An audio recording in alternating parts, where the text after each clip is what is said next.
Hey peeps, we are back. We're talking the Real Housewives of Beverly Hills, Season 12, Episode 14.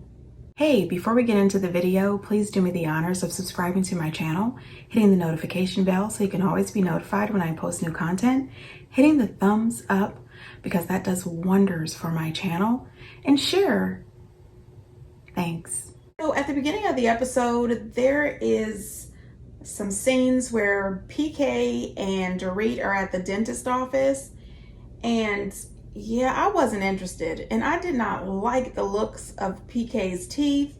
The before pictures was like watching a Stephen King movie, but I did like the after. His teeth looked beautiful. His dentist did great work. She was letting us know that she was having a sort of gala charity event at her house for a charity called Homeless Not Toothless. I think that this is a very worthwhile charity. I hope that being seen on the show increases their donations. I also have to be extremely honest and hope that they change the name of this charity. I think this charity could do even better with a name change. We then move over to Sutton, who is at her shop. She's talking with her assistant, and it turns out that she has absolutely no idea how to close down for the day of her own business. I definitely need her to work on that. We also find out that she pays by commission. And I say this is the reason you don't have any employees, because you also don't have any customers. Nobody is ever in that place. The only time you have ever seen people in her business is when she was having that Parisian thing for that designer that she had such a hard time bringing over from France. Otherwise, you never see anybody in there perusing those fashions. I don't know if the concern was like grave concern or Judging me a little. because I have an eating disorder. I'm definitely seeing a pattern with some of the women in this group that my vulnerability is met with judgment. Just because I haven't done everything doesn't mean that I haven't done anything. I definitely understand why Crystal doesn't trust the girls, why she doesn't feel comfortable opening up and being honest with them. Eating disorders are a form of addiction. I think that people who have eating disorders, even though they go through therapy, they work the program, just like people work the AA program, it's a lifelong journey. I don't think you just go to a few therapy appointments, you practice better eating habits, and then all of a sudden you're just healed. I think that there needs to be more empathy for Crystal and more support in her journey of trying to break away from her eating disorder, and less judgment. You know, I agree with Sutton. I think that they were judging her. But one thing that I did like about this conversation is Crystal did tell Sutton up front that she had spoken to Lisa about the party, the wine tasting, and how Lisa reacted, and how she was saying that she still holds a lot of anger towards Sutton. Listen, I don't think that Sutton owes Lisa an apology. I don't think that she owes Harry an apology. I think that Sutton proved her point with her receipts at Harry's birthday party. She paid for that table. Lisa and Harry showed up, enjoyed the fundraiser, enjoyed the food, and sat at her table and did not say thank you to her. However, Lisa thought it was a great idea to try to use Garcelle not calling to back up her thank you text for a jar of bolognese. No ma'am, no ma'am. So then the show tries to send us on the Diana infomercial, and I fast forwarded through all of that. Okay, I am not here for seeing Asher singing every episode and Diana's energy drinks. To hell with Diana and Asher. Please, we are tired of Diana. Goodbye, girl. So Erica stops by Kyle's house, and of course, Kyle wants to tell her about Garcelle bringing up her concern for Erica and her drinking, and instead of her telling Erica the way Garcelle implied, which was definitely out of concern, she pretty much made it seem as if Garcelle was coming for Erica, and that Garcelle was pretty much insinuating that Erica had a major problem. Erica makes this comment that she is pretty much sure that Garcelle did not speak about her drinking out of concern, and that she just can't have a good time around certain people. Well, if telling somebody's child to get the F out of here, telling their other child that you want to have a threesome with them, calling the other child's wife their baby mama, and then telling Crystal that she should use laxatives instead of vomiting is having a good time, miss me with that good time. Okay, bye girl. While Erica was at Kyle's house, they talked a little bit about Dorit's charity and the name of the charity, Homeless Not Toothless.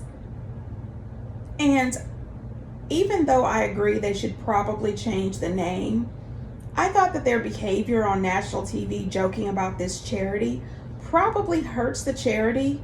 And I think when they watch the show back and they see how they were acting so childish and immature regarding this charity, that they should both write a check to this charity. Even if you don't like the name, they're doing good things for people. You know, people always feel better when they have a good smile. I've seen people go in and they just have crooked teeth and they get their braces off, and the next thing you know, you're thinking, who is this person? They have really come out of their shell. They are smiling all the time. Little things like that make a big difference, and these things cost a lot. I know about a year or so ago, I had let everyone know that my son was in an accident. In his accident, he knocked out 3 of his teeth. 2 of them were able to be saved. 1 of them was not, and he needed a dental implant. And I'm going to tell you, those things are about $7,000, not to mention all the other emergency care. So that has run me over $19,000. Okay, so I am not rich, and that is a major expense. And the $19,000 that I'm telling you about is what I paid, not the insurance. See what I mean? This charity is definitely worthwhile, and Kyle and Erica should be ashamed for laughing and making fun of it. And later in the episode, when Dorit mentions the name of the charity, Kathy says, "What is it?" And she says it again, and Kathy says, "Oh, nice." And then you see Kyle and Mauricio giggling and laughing. Grow the hell up. So when the ladies start showing up at Dorit's house, Kathy comes in with a friend of hers named Dwight. The girl, doesn't every housewife have a friend named Dwight? But anyway, this Dwight turns out to had also been a friend of Lisa Vanderpump. So it turns out that Dorit and PK met him through Lisa. Well, now they are not friends with Lisa and Ken, and Dwight isn't either. So here is Dwight over at Dorit and PK's house with Kathy. And as soon as he comes in, PK says, "Oh, you're back over on our side. Get the hell out of here. Grow the hell up." When I got pulled for the DUI, the real lesson is, when you think you're okay, you may not be. Huh. They look nice, the ladies, don't they? Dorit's dress is beautiful. Erica's dress is short. If we had to take the wives out of the who wins? Your wife. No, both wives are out. Oh, so I have to pick anybody but your wife and my wife? Yeah, correct. All After right. 3. 1, 2, 3. Renna. Erica. Oh, you went Renna, huh? There you go. Now, did anybody notice when PK was talking to Erica and Crystal's husband, the director of The Lion King, he said he had a DUI. He didn't say alleged. You know, Dorit is somewhere pissed the hell off, wanting to know, why didn't you say alleged, PK? We also find out that the reason Cherie is not there is because she now has COVID. And I said, well, every lady on the cast has had COVID except for Crystal and Kathy that we know of. By the end of the season, Crystal and Kathy will probably have COVID too. Now, as far as I'm concerned, I think that PK and Mauricio were absolutely wrong in this conversation. First of all, I think that they had bad taste for the women that they chose out of that group, okay? Then I thought PK picked Erica. Didn't we go through the whole Pantygate thing while she was wearing no panties and he was staring dead at her vagina? That's a little odd. And then it was a little weird for me too that Mauricio picked Dorit at first. I said, that's your friend's wife. You know, and a lot of people online have been speculating that, you know, Mauricio, who is allegedly a cheater, is allegedly possibly cheating with Dorit. Allegedly, because I don't know any of these people and don't really care. But I thought that was nasty. Why did you pick his wife? They both just seem to be two dogs, you know, in heat, fantasizing about these ladies. And it's an embarrassment to them, but it's also an embarrassment to their wives. I did appreciate that Crystal's husband was nowhere around. He was not a part of this discussion. So Garcelle was sitting at the table next to this man named Sam. And they were just having, you know, small talk and everything.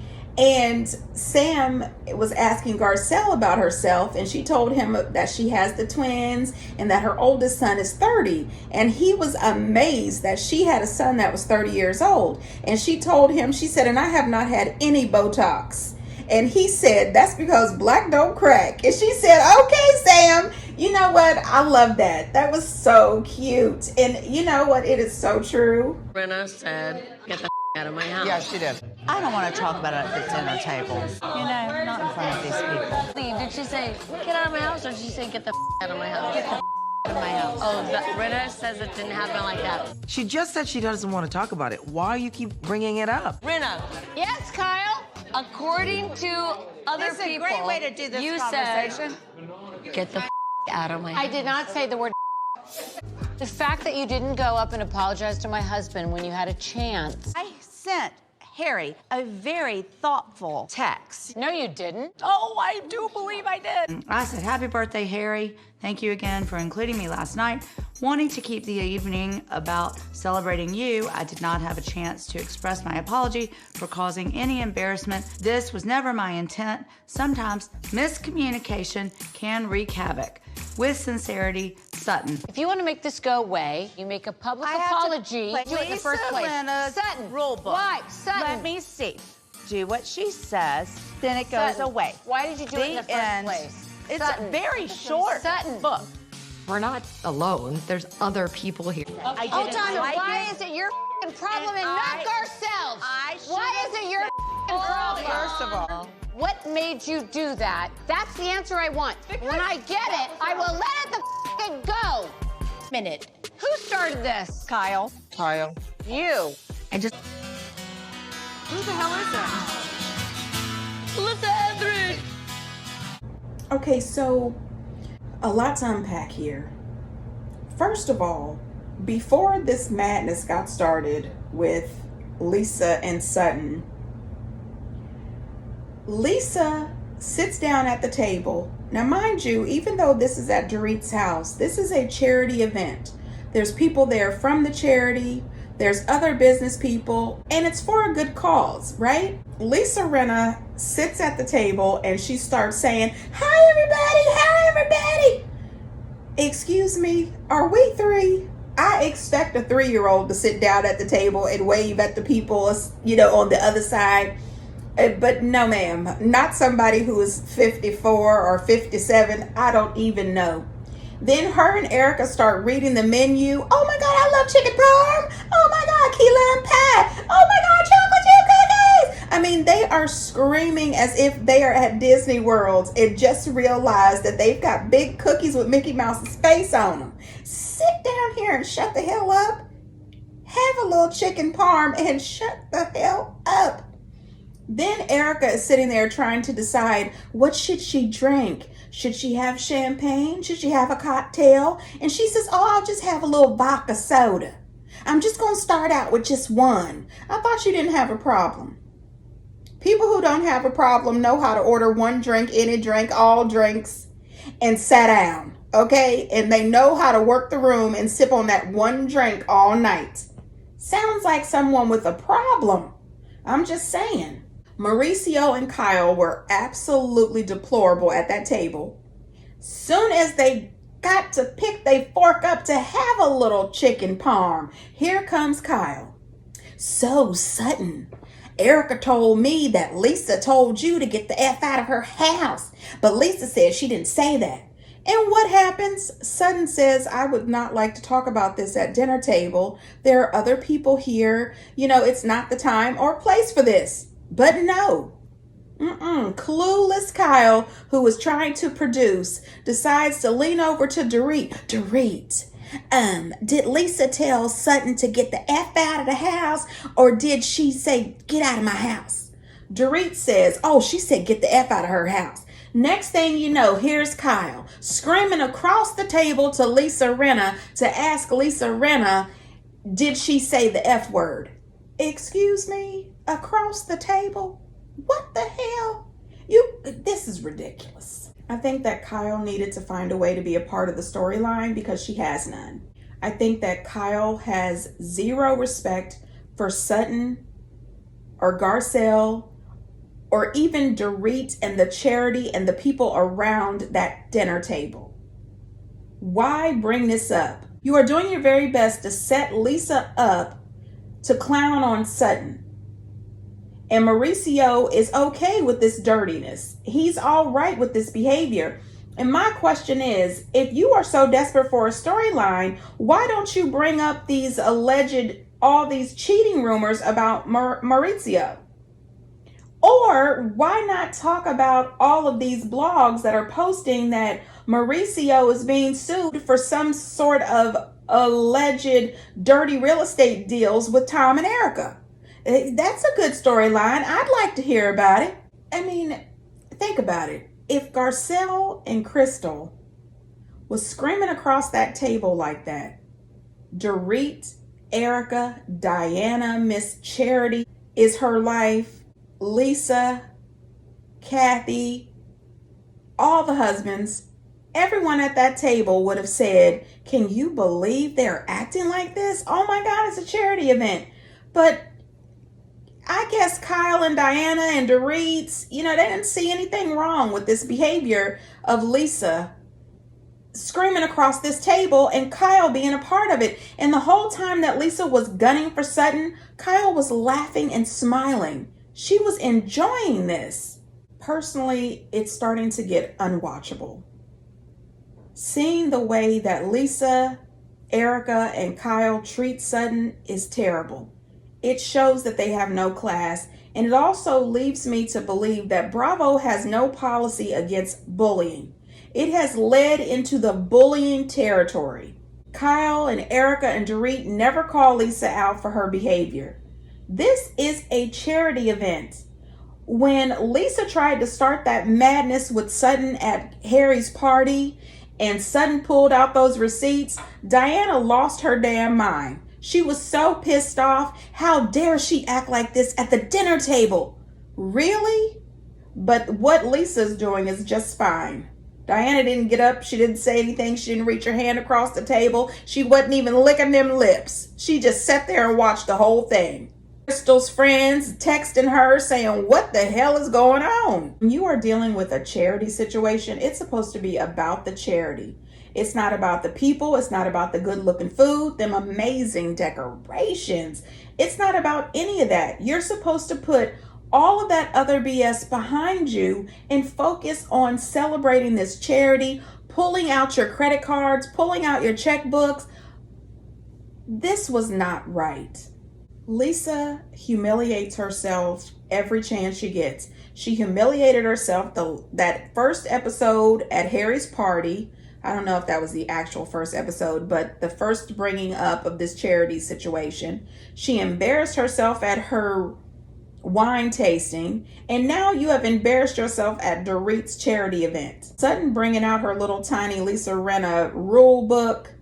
Do what Lisa says, then it ends. I agree with her.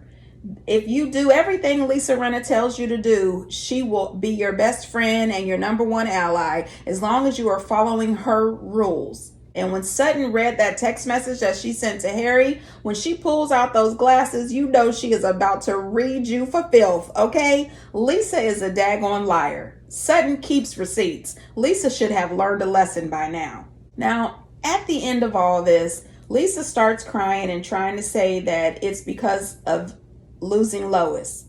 I like Lois. I really did. And I am so sorry for Lisa's loss, but I call bullshit all the way around on this. First of all, Erica had to try to look for a tear. You were putting on a soap opera performance. You behave like this on a regular basis from the very first time you came on this show until now. You are still a jackass. When you were on Watch What Happens Live, you were still a jackass. This has nothing to do with Lois. Lisa Rinna was a bully before Lois passed away. It is time for Bravo to take notice. You know good and damn well if this would have went down when Jamie Lee was at Kyle's house for her Children's Hospital of LA charity event, Kyle would have lost it. She would not have appreciated this, but it's all right for you to start this shit at Dorit's charity event. And Sutton was 100% right when she said Lisa just loves an audience. Lisa is going to be a soap actress to the day she dies. And another thing that doesn't fly with Lisa's Lois reasoning. So you're so sad and you're so hurt that you're lashing out because you lost Lois. But isn't it odd that you're only lashing out at Sutton? You don't lash out at anybody else. I don't think that this is the truth. I think you're lying quite a bit. Ma'am, I'm over you. What is going on? Does Dorit ever sit down and have a conversation with Kyle to let Kyle know that she too agrees with Garcelle that they should be checking in with Erica regarding her drinking? Does Kyle talk to Lisa Rinna about it? Because Lisa is also worried about Erica and that drinking. I'm so sick of these girls. I don't know what to do. Andy Cohen has got to make some changes. We could do without Lisa Rinna and Kyle. I think that he should put Lisa Rinna on pause the way he put Dorinda on pause. Anyway, you guys, get down in the comments and let me know what you think. And until next time, bye.